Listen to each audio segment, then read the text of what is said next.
خوشی کے لیے کیا حربہ اپنایا جائے، اور اس کے لیے وہی ایک پرانا گھسا پٹا کارڈ جو غداری کارڈ کی شکل میں ہے یا جو مذہب کی شکل میں ہے، اس کارڈ کو ایک دفعہ پھر استعمال کرنے کی کوشش کی گئی۔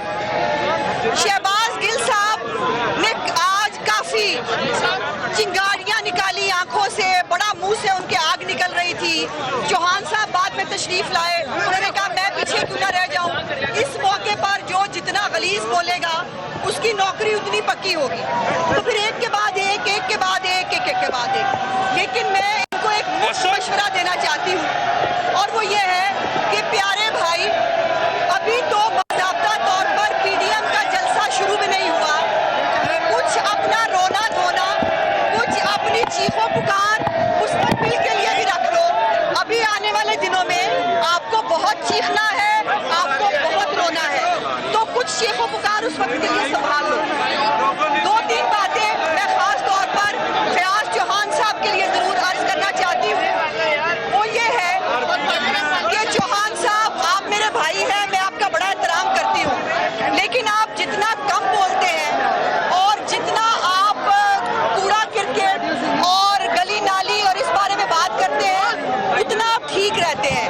جیسے ہی آپ اپنی کیپیسٹی سے بڑی بات کرنے کی کوشش کرتے ہیں آپ ایکسپوز ہو جاتے ہیں، تو میرا مشورہ ہے کہ یہ نہ کیا کریں۔ آج آپ نے یہ فرمایا کہ پنجاب کے پریزیڈنٹ حمزہ شہباز شریف ہے، وہ بھائی اتنی بوکھلاہٹ، رانا ثناء اللہ جیسا شعر تمہیں بھول گیا، ہمارا پنجاب کا پریزیڈنٹ رانا ثناء اللہ ہے۔ پھر آپ نے فرمایا کہ وہ ٹویٹ کیوں نہیں کرتے، وہ بولتے کیوں نہیں، تو یقیناً یہ فیسلٹی صرف جو حکومتی ایک دو لوگ بیلنسنگ ایکٹ کے لیے اندر بھیجے جاتے ہیں، یہ فیسلٹیز ان کو ملتی ہیں، ہمارے لوگوں کو یہ فیسلٹی نہیں ملتی۔ اور آج آپ نے جو ایک اور کیا کہنا چاہیے کہ آپ نے کہا پھلجڑی چھوڑنے کی کوشش کی، جب آپ کو نہیں معلوم تو بولتے کیوں؟ قانونی معاملات جب نہیں پتا تو بولتے کیوں؟ آپ کو یہ نہیں پتا کہ بیل کے اندر جب بیل کے بارے میں یہ نظر آئے کہ ججز جو ہیں وہ کیا فیصلہ دینے والے ہیں، تو 99.9% فیصلوں کے اندر یہ وکلا فیصلہ کرتے ہیں کہ ہم اپنی اپلیکیشن وڈرا کر لیں تاکہ ہم اگلی ایک آپشن دوبارہ استعمال کر سکیں، دوبارہ ہائی کورٹ میں جا سکیں اور اس کے بعد سپریم کورٹ میں جا سکیں۔ لیکن یہ عقل کی باتیں ہیں، ظاہر ہے آپ سے بہت اوپر کی باتیں ہیں، آپ کو سمجھ آئیں گی نہیں۔ اب دو تین باتیں آپ نے آر ٹی ایس کے حوالے سے اور اس حوالے سے کی۔ ایک تو میرے پیارے بھائی، آر ٹی ایس جہاں جہاں بند نہیں ہوا تھا، آر ٹی ایس ہر جگہ بند ہوا تھا، پورے پاکستان میں بند ہوا تھا، اور آر ٹی ایس بند ہونے کی وجہ سے ہی آپ دوبارہ جیت کر آ گئے، آپ کو جتا دیا گیا آر ٹی ایس بند ہونے کی وجہ سے۔ میں چیلنج کر رہی ہوں چوہان صاحب، اگر آر ٹی ایس بند نہ ہوتا آپ نہیں جیت سکتے تھے، آپ سوچ بھی نہیں سکتے تھے جیتنے کے بارے میں۔ اور ایک اور اہم فیکٹ جو فواد چودھری صاحب ویسے تو وزیر سائنس اینڈ ٹیکنالوجی ہیں، لیکن نہ ان کا سائنس سے کوئی تعلق ہے نہ ٹیکنالوجی سے کوئی تعلق ہے۔ کل انہوں نے 2,500 مارجن سے کم ووٹوں کی ایک لسٹ جو ہے وہ شائع کی، اور اس کے اندر 5 ایسے جو ہے حلقے تھے جہاں پر مارجن جو ہے وہ 5,000 کے قریب تھا۔ اب میں جو بتانے جا رہی ہوں وہ فیکٹ ہے، اور وہ فیفن کی رپورٹ کے عین مطابق ہے، چیک کر لیجئے گا۔ 16,78,000 ووٹ جو ریجیکٹ ہوئے ہیں، قومی اور صوبائی کے حلقے کتنے تھے؟ 169 169 قومی اور صوبائی اسمبلی کے ایسے حلقے تھے 2018 کے الیکشن میں جہاں پر مسترد ووٹوں کی تعداد جیت کے مارجن سے زیادہ تھی۔ اس کو چیک کریں، کیا ہو گیا کہ جب آر ٹی ایس بند ہوا، جب دروازے بند ہوئے تو ڈبل ٹھپے لگائے شیر کے نشان کے اوپر تاکہ یہ ووٹ مسترد کرا دیے جائیں۔ لیکن آپ کو کیا لگتا ہے آپ کی یہ کاریگری پکڑی نہیں گئی؟ بالکل پکڑی گئی۔ میں کہہ رہی ہوں 169 حلقے ایسے ہیں، اور اس سے تو پورا کھیل ہی بدل جاتا ہے، جس میں مسترد ووٹ جو ہیں ان کی تعداد زیادہ ہے جیتے ہوئے مارجن سے۔ تو برائے مہربانی بولنے سے پہلے اپنے فیکٹس چیک کر لیجیے۔ اس کے بعد ایک اور اہم فیکٹ، جب ہم نے 2018 کے الیکشن کے بعد دوبارہ